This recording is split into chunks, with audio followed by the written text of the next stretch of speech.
Top quality और consistent performance के लिए सिर्फ सिल्वर पंप नाम याद रखना। પહેલાં તો નજર કરો વરુણ સર, અત્યારે સારી ખરીદદારી ચાલી રહી છે. ગ્લોબલ આમ જોવા જાઓ તો ટેરિફ ટેન્શન સાથે બધી વસ્તુઓ જરૂર છે, બટ સ્ટીલ એક યુદ્ધની જે પરિસ્થિતિ સોલ્વ થઈ છે અને ટ્રેડ ફરી એકવાર નોર્મલ થયા છે. મને લાગે છે કદાચ તેનું એક અસર નિફ્ટી મેટલમાં આજે જોવા મળી રહી છે. અને સ્ટોક તમને કોઈ પસંદ હોય તો સર? સો ડેફિનેટલી આપણે જો જોઈએ તો નિફ્ટી મેટલ ઇન્ડેક્સમાં સ્ટ્રેન્થ, સારી એવી સ્ટ્રેન્થ છે. અને એ સ્ટ્રેન્થની પાછળનું કારણ એનો જે કી કમ્પોનન્ટ છે જેએસડબલ્યુ સ્ટીલ, એમાં એની સ્ટ્રેન્થ છે. અને છેલ્લા 10 દિવસની કન્સોલિડેશન બાદ ઇન્ડેક્સે આજે બ્રેકઆઉટ વિઝિબલી દેખાય છે. ઇન્ડેક્સમાં બે પ્લેયર એવા છે કે જે બહુ જ સ્ટ્રોંગ છે, જેના અરાઉન્ડ ન્યૂઝ પણ સારા પોઝિટિવ છે. First of all JSW steel, આજનું જે બ્રેકઆઉટ છે, જે લેવલનું એ બ્રેકઆઉટ છે, એ રીતે લાગે છે કે ડેફિનેટલી અહીંયાથી એક સારી એવી અપમૂવ આવી શકે છે. સેકન્ડલી તમે જુઓ Hindalco, which is also very good. યુએસમાં એક નવું એક્વિઝિશન કર્યું છે. ઓલરેડી 650નું એનું જે રેઝિસ્ટન્સ ઝોન હતું એ ક્રોસ કરીને 2 દિવસથી ટ્રેડ કરી રહ્યો છે.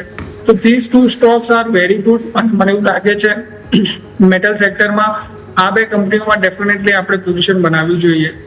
સેકન્ડલી, તમે જેમ કહ્યું એમ કે વિધિન ધેટ સેક્ટર થોડો બોટમ અપ અપ્રોચ રાખવો જોઈએ કે બીકોઝ રેવન્યુ મિક્સ શું છે અને કઈ કોમોડિટીમાં છે. બીકોઝ વિધિન મેટલ જો તમે જુઓ તો જે આપણે સ્ટીલના અરાઉન્ડ જે કંપનીઓ છે, ખાસ કરીને ટાટા સ્ટીલની જે તમે જે વાત કરી, તો એ ગ્લોબલ કંપની છે અને એમના યુરોપના જે ઓપરેશન્સ છે એ સતત પ્રેશરમાં છે. અને બીકોઝ ઓફ ધેટ રીઝન એમની બેલેન્સ શીટ એના કારણે થોડી એટ્રેક્ટિવ નથી.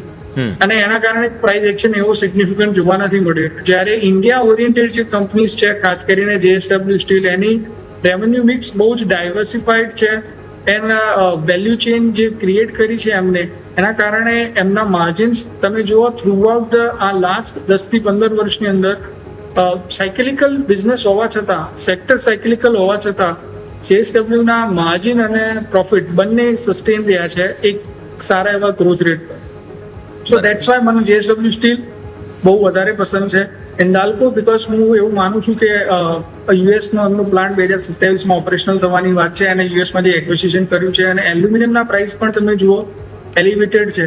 અને જે કન્ઝપ્શન છે એલ્યુમિનિયમનું એ year on year compare to બીજી કોમોડિટી કરતાં વધારે સારી રીતે ગ્રો થશે એવું એક્સપેક્ટેશન છે. એ જોતા હિન્દાલ્કો પણ વધારે સારું દેખાય છે.